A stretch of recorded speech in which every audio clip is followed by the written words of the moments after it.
আমাদেরও রাশিয়ান তেল কিনতে দিন। ভারতের উদাহরণ টেনে আমেরিকার কাছে আবদার জানালো এবার বাংলাদেশ।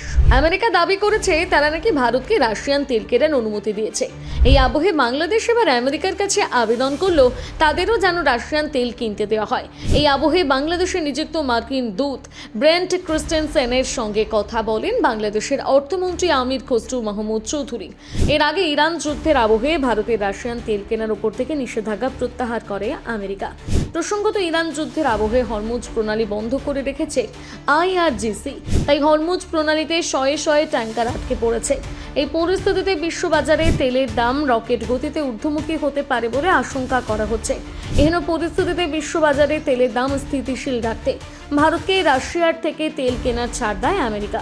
ভারতকে রাশিয়ার তেল কিনতে বলে আমেরিকা ইতিমধ্যে একটি নির্দেশিকা জারি করেছে। তাতে বলা হয়েছে ইতিমধ্যেই যে রাশিয়ান তেল সাগরে রয়েছে তা কিনতে পারে ভারতীয় শোধনাগারগুলো।